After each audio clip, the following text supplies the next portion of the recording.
They say actions speak louder than words, but sometimes a gift does the same. Because while diplomacy is about the art of war, it's also about the art of gifting, and India knows this well. The ancient Hindu scripture, the Bhagavad Gita, says that a gift should be given to the right person at the right time and at the right place. Centuries later, this is still a practice in diplomatic gifting. Yesterday, Prime Minister Modi gifted presents to US President Joe Biden and the First Lady. What were they? And what meaning do they hold? We'll tell you. Also, what becomes of such diplomatic gifts, especially the unusual ones? Here's a report. According to an ancient Indian text, completing the age of 80 years in 8 months is an important milestone. It's when an individual becomes Drishta Sahasra Chandro, one who has seen 1,000 full moons. According to Hindus, this is a matter of celebration. But it could also be more. For instance, a creative gifting idea. On Wednesday, US President Joe Biden hosted Prime Minister Modi for an intimate dinner at the White House. They discussed a wide range of issues. There was also a musical tribute to Indian culture.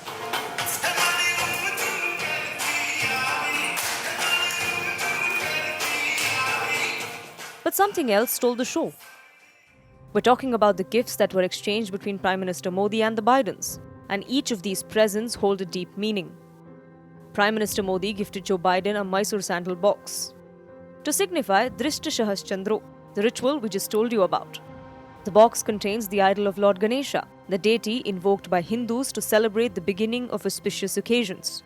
Along with this, the box includes an oil lamp and 10 other gifts sourced from different states in India. These not only showcase the country's colourful diversity, but also symbolize Dasdanam, meaning 10 donations. But this wasn't the only gift. Biden is known to admire the Irish poet William Butler Yeats, who had deep admiration for India. He was influenced by Indian spirituality, which includes the Upanishads, the religious and philosophical treatises of Hinduism. Yeats co-authored the translation of this book, so Prime Minister Modi gifted Biden its first edition print. He also presented First Lady Dr. Jill Biden with a gift, a 7.5 carat lab-grown diamond, which has the properties of an earth-mined diamond, showcasing eco-friendly cutting-edge technology. But here's the thing about exchanging diplomatic gifts. It's rarely a one-way street. So the Bidens too presented Prime Minister Modi with gifts, including a handmade antique American book galley from the early 20th century, a vintage American camera, an archival facsimile print of George Eastman's patent of the first Kodak camera, a hardcover book on American wildlife photography, and a signed first edition copy of collected poems of Robert Frost. Quite an eclectic collection of gifts, right? But question is, why is diplomatic gifting such a big deal?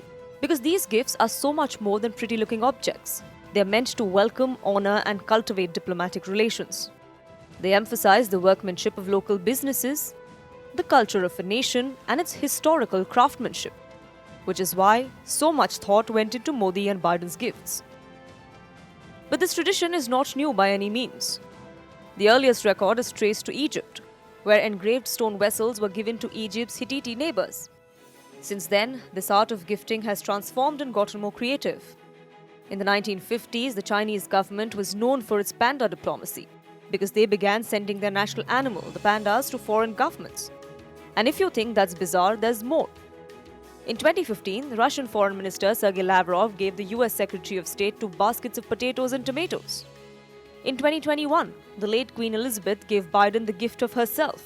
Literally, she gifted him a photo of herself in a silver frame. World leaders have also received rollerblades, a ping-pong table, crocodile insurance, and even a Komodo dragon as gifts. But as fun and bizarre as the world of diplomatic gift-giving is, what comes next is slightly complicated. Legal frameworks.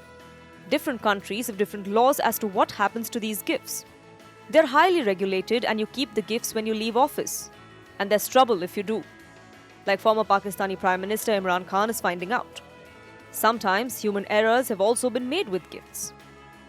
In 2013, the government of Mali gifted France a camel, which the French slaughtered for a feast. Mali wasn't impressed. Such mishaps can complicate diplomatic relations. So diplomatic gifting is a tricky business. But the Indian Prime Minister seems to have mastered the art with his thoughtful gifts. And we're glad that this time, no one presented a picture of themselves, along with a reptile insurance. Which brings us to the growing profile of the Indian diaspora in the US, the Indian Americans. They make up more than 1.2% of the US population. That's more than 4 million people. It could be a tiny percentage of the population, but this is an influential diaspora. Indian Americans are doctors, tech leaders, CEOs, even politicians, and they play a crucial role in the American society. They're also becoming more and more powerful by the day. But was it always like this? Our next report tracks the rise of the Indian American. It was the 1900s. The world was still recovering from 2 world wars. But in America, a new generation of migrants arrived, educated Indians. They came to study in US universities or work in professional jobs. Since then, the pace of arrivals from India has been rapid. In 1990, the total number of Indians were around 450,000. Today, there are over 4 million Indian Americans. 2.6 million of them are US citizens. This is further divided into 2 categories. Neutralized citizens, which means people who weren't born in the United States. That's around 1.4 million people. And then there are Indians who were born in America. That's around 1.2 million people. The rest are living on visas and working in the country. This makes Indians the second largest migrant group in the country, only second to Mexicans. Indians make up for around 1.2% of the population. It may sound like a small number, but their influence is much bigger. Let's first compare median household earnings. The nationwide average is around $63,922. For Indian Americans, it's over $123,000. That's almost double the nationwide average. Which brings us to education. About 79% of Indians are college graduates. That's almost double of the nationwide average of 34%. So Indians are educated, they are earning more, and that's reflecting in the jobs that they hold. Most Indian Americans are doctors, tech leaders, and even CEOs. Satya Nadella leading Microsoft, Google's Sundar Pichai, Adobe's Shantanu Narayan, Neil Mohan at YouTube, Leena Nair at Chanel, Ajay Banga heading the World Bank. The list is endless. But tech has always been a forte for Indians. Now they are venturing into politics too. Indian Americans are rapidly climbing political ranks. In 2013, the US House had 1 Indian American member. Today, the Congress includes 5 Indian Americans. There are 50 in state legislatures. The country's Vice President Kamala Harris is of Indian origin. So clearly the community is making a lot of strides. The Indian diaspora of today is a formidable one. They are influential, socially, economically, and more importantly, politically. This is a diaspora no one should underestimate. And the White House knows that. Prime Minister Modi's state visit is a reflection of its growing power.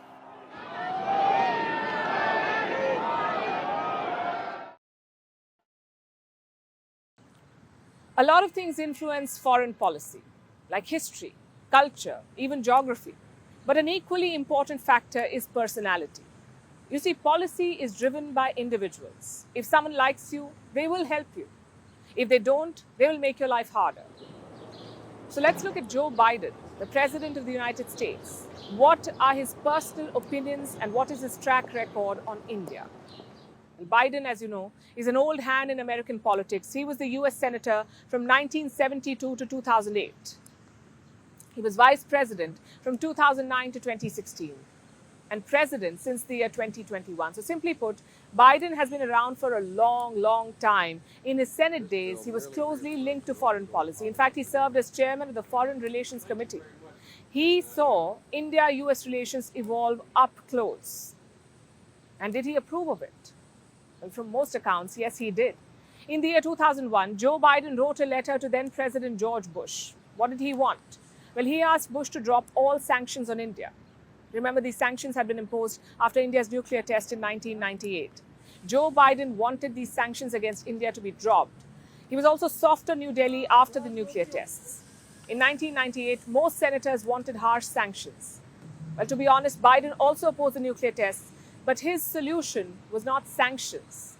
It was engagement. And this is what he said. India is not a rogue state. It is not a Libya, a North Korea, or an Iraq. It is the world's largest democracy, and it is a country with which we share much in common. Joe Biden was a lone voice then. The nuclear policy shaped his opinion on India.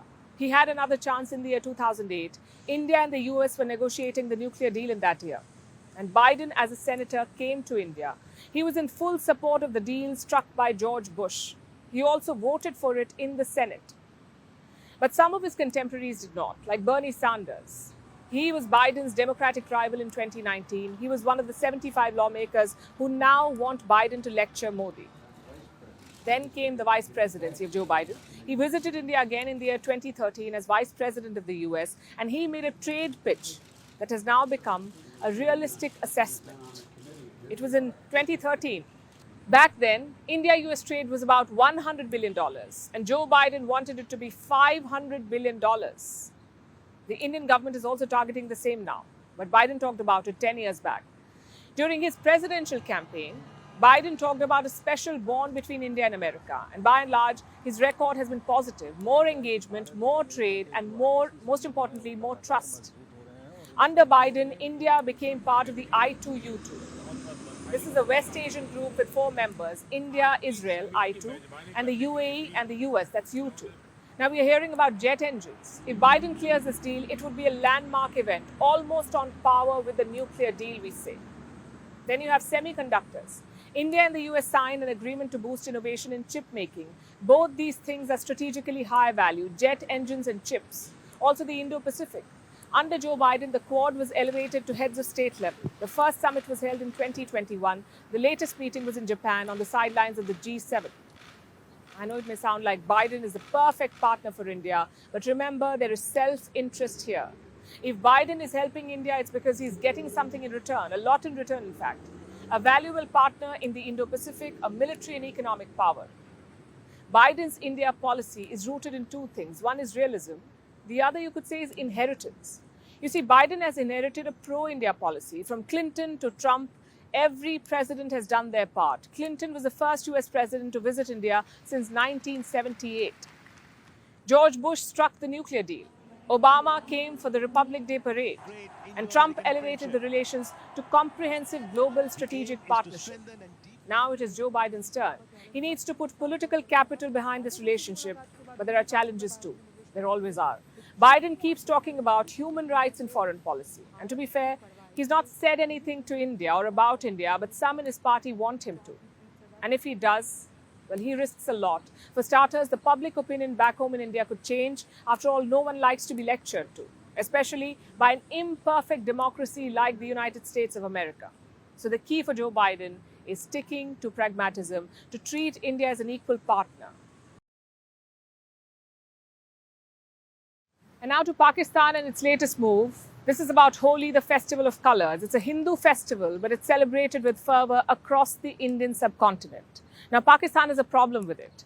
Earlier this month, a video of Pakistani students celebrating Holi went viral. This was the biggest Holi celebration in the history of Pakistan. It provided a break from what Pakistan usually makes news for, economic turmoil, terrorism, religious intolerance. That's what they make headlines for. But the joy was proven to be short-lived because Pakistan's radical authorities have now stepped in. They've banned all Holi celebrations on university campuses in Pakistan. Our next report tells you why. These are Holi celebrations in Pakistan. Some university students held the biggest Holi event at the Quaid-e-Azam University in Islamabad this month. Now remember, Holi was in March. So why the celebrations now? Because the students of the Quaid-e-Azam University organized the Holi event as a gift to their 100-odd Hindu students. This one simple act of celebration challenged their country's social and religious norms. This is how the Quaid-e-Azam University of Islamabad looked on the 12th of June. Young students playing with colours, enjoying their college life. Singing, dancing and celebrating the Festival of Colours. A festival that was wholeheartedly celebrated in Pakistan before partition. Before Pakistan became an Islamic republic. But fun is a risky business in Pakistan, especially when celebrating a non-Islamic festival. Authorities were instantly furious, and then came the Pakistan Higher Education Commission's diktat. Now all Holi celebrations are banned in universities across Pakistan. That's an extreme step. But why exactly is Pakistan so outraged over Holi? Here's what its Higher Education Commission had to say. Such activities portray a complete disconnect from the country's socio-cultural values and are an erosion of the country's Islamic identity. This widely reported, publicized event from the platform of a university has caused concern and has disadvantageously affected the country's image, eroding Pakistan's Islamic identity, damaging the country's image.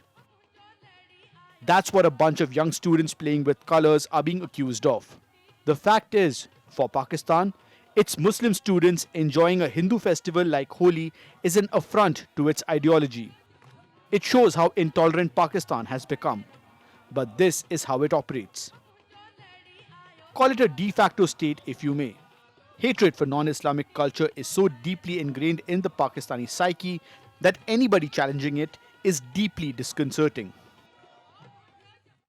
Just this year in March, at least 15 Hindu students were mobbed by radical Islamists in Pakistan. Their crime? They dared to celebrate Holi at the Punjab University campus. But none of this is really surprising. After all, we are talking about a country where Hindus, Sikhs and Christians are regularly targeted.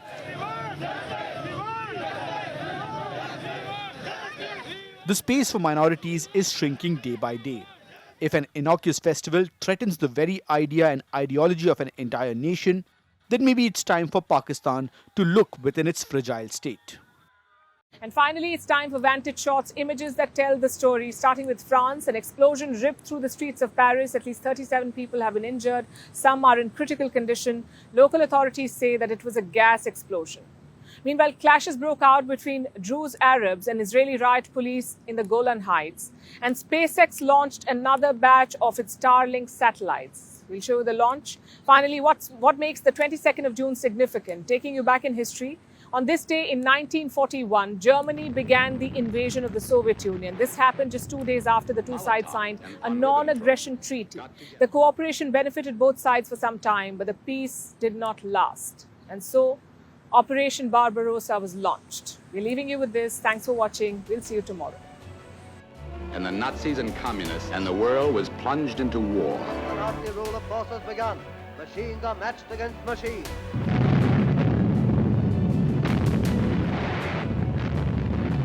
Front artillery batteries are squeezing the arm. The Soviet ring of steel is alive and moving. Closing in.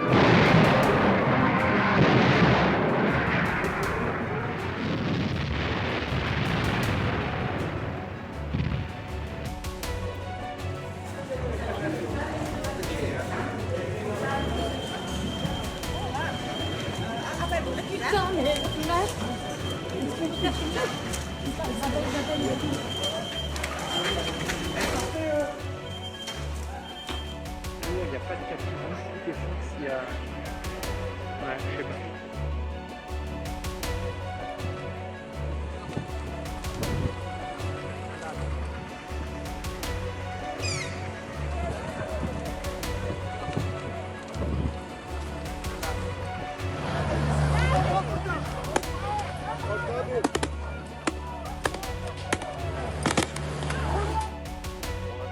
Ignition, engines full power, and liftoff. Go Falcon, go Starlink.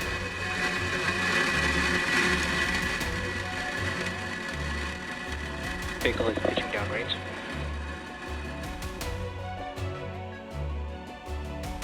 Stage 1 landing leg deploy.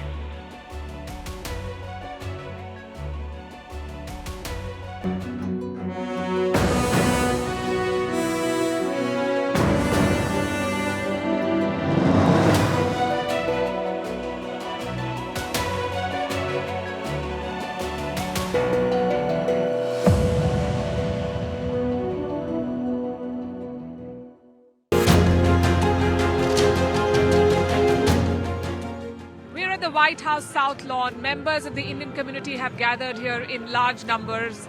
The vibe and symbolism are hard to miss, but this visit promises to deliver more than optics.